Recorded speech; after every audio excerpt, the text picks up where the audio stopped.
all the way 100. Burning rubber on bitches through this conversation. Sideways on you niggas.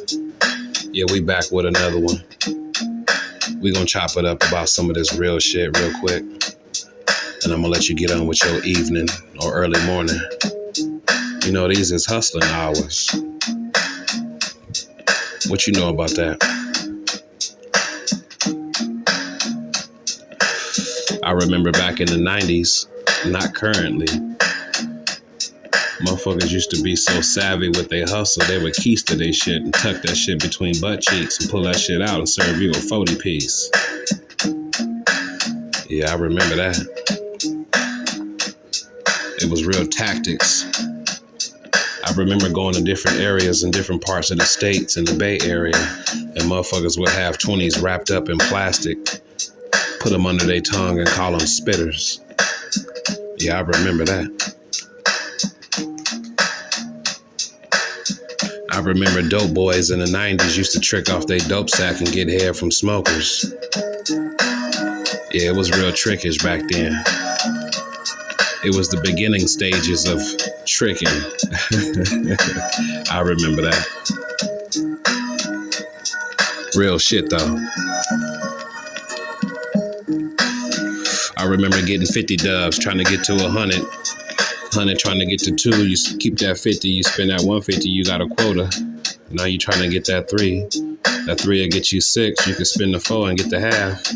And now you're in the game, buying white t-shirts and now you got a little fire with you, you know what I'm saying? So you done diversified your portfolio. Yeah, I remember that.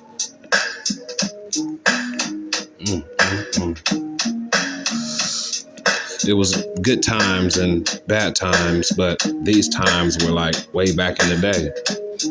And that's why I just remember that.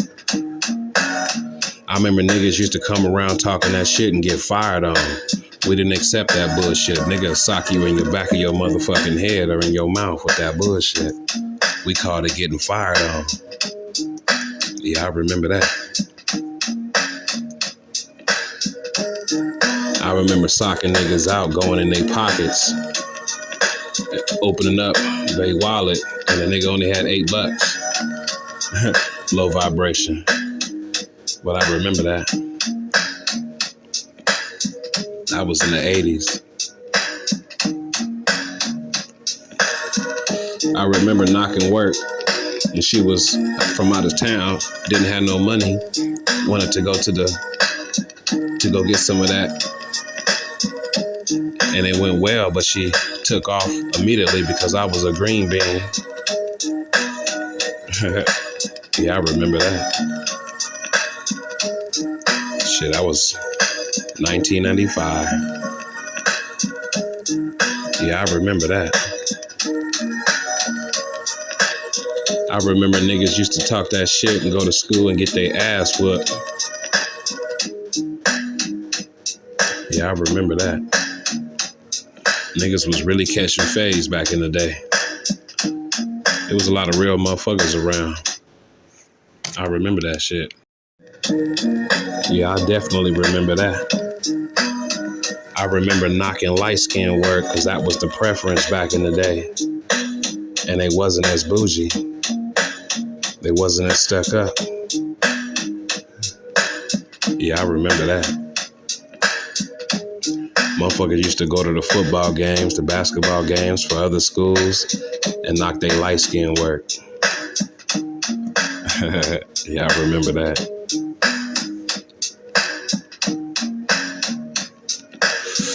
I remember back in the early 90s where white women didn't have no booty. It was flat and it was universal. Yeah, I remember that. You wouldn't catch no big thick work like you see now. Yeah, I remember that.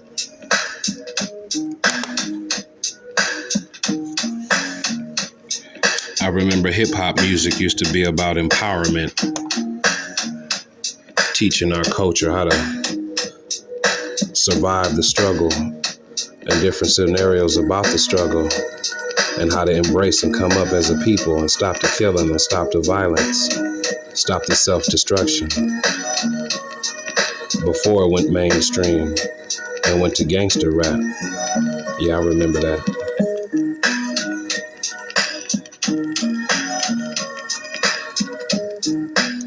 I remember when the Chronic album came out and everybody and their mama thought they was from South Central LA, trying to gang bang and sag and thought they was hard. That's when the white boys started listening to the Dr. Dre and started being hard, and Banging in Little Rock came out and it started being a little bit more mainstream. Yeah, I remember that.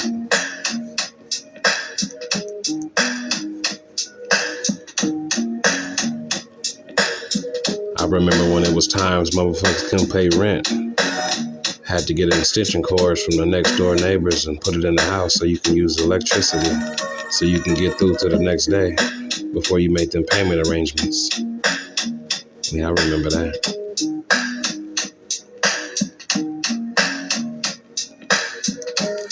I remember food stamps was in a paper form and they had government cheese, and it was embarrassing as fuck to go to the county with your mama back in the day, but you had to. And you would run into different family members and homies who didn't go to school the same day because y'all went to the county. And y'all would run into them and chop it up at the fucking county building. Yeah, I remember that shit. I remember my mama cussing motherfuckers out about her shit. My mama would be loud and tell you about yourself. Yeah, I remember that. 80s life. It was some real shit going on back in the day. The 80s, the 90s. I ain't speaking nothing in the 2000s, 2010s, or the 20s. Nah, this is 25 years ago, plus. I just remember that real shit. The shit that resonated with us. The shit that brought character. You going through different things. We used to get dressed and iron our clothes and go to an actual hood